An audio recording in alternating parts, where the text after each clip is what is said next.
All right, that was a test. Put the name of that song in the comments if you'd like to. See if you can guess that one. I'm sure I'll give the answer away here pretty quickly.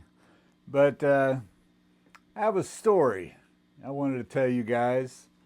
I've wanted an Echoplex ever since 1974 when I first played one. I'm getting up there. Yeah, that's right. And well, I was way back in 1974. I was at a school, a junior college, Alvin Junior College in Texas. It's south of Houston.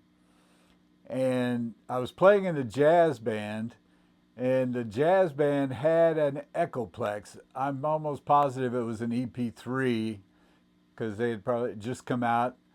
And I asked the professor if I could borrow it, and he said, sure. So I brought it home. And my friend and I proceeded to just blow the place apart with this thing. I said, I felt like I was Hendrix. I couldn't believe it. But I've wanted one ever since. And so I've had my EP-2 probably for at least a year, maybe longer. And I had trouble with it and got it fixed and never did really think it was sounding correct.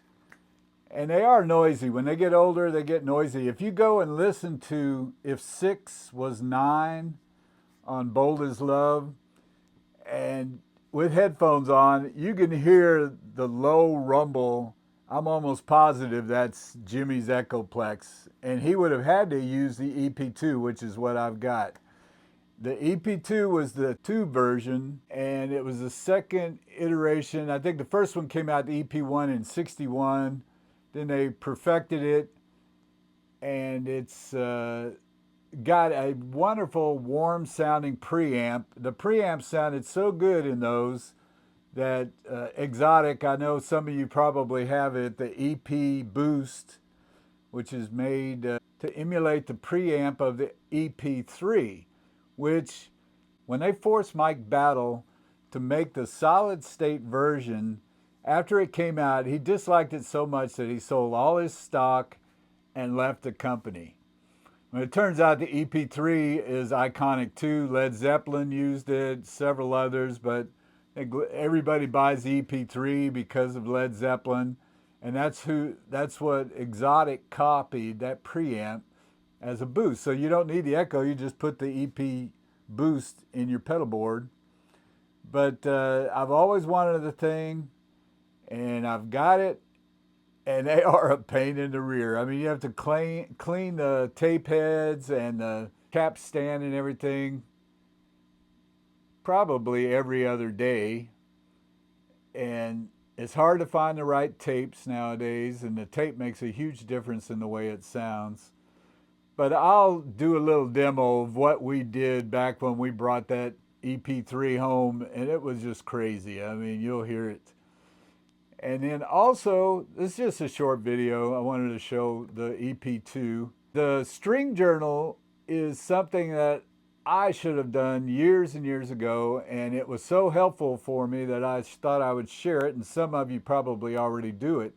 But if you have more than 2 guitars, you lose track of when you've changed strings on each guitar. So I started a string journal. Every time I change strings, I put the date, what I put on the guitar, and it's simply that. You just keep track of when you change your strings, and surprisingly, every time I start breaking strings on a guitar, I'll look at the journal, and it's been 3 months since I changed them. So it's really, I found out that I really need to change strings about every 3 months. That's when they start breaking. Sometimes they'll go dead even with when the winding breaks. But that's it. Let's get into some crazy Echoplex. Now, did I say the thing was noisy? It's noisy.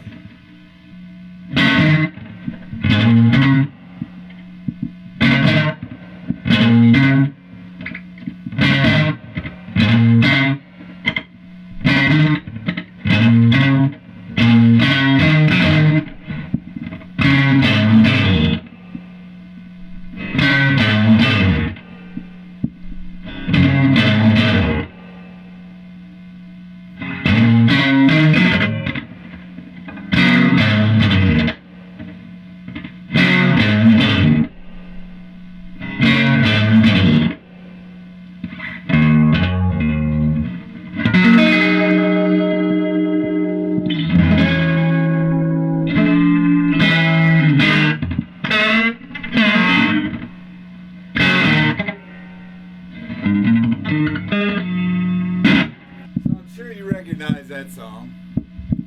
But he used a slap echo through that whole thing, and then he gets into those crazy effects towards the middle of the song. But this is what my friend and I, Scott, rest his soul, would do with this thing, and it's wild.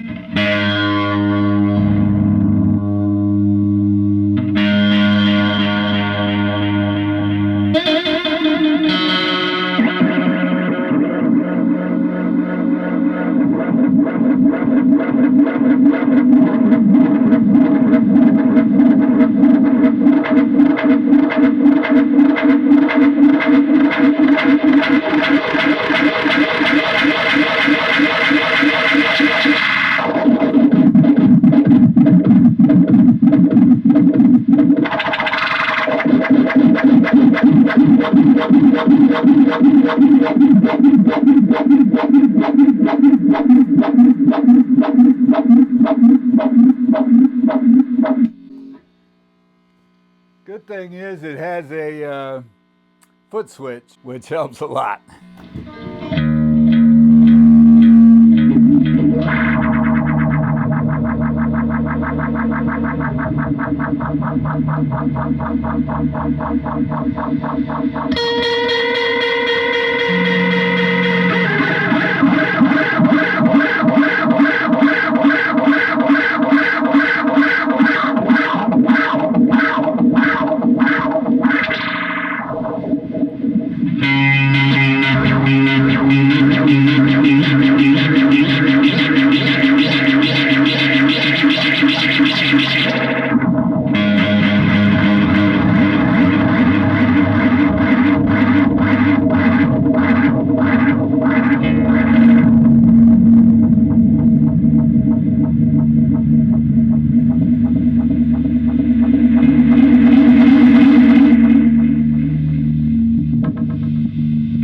That's it, just craziness. And you can't do that by yourself. You have to have a friend over there working the tape head.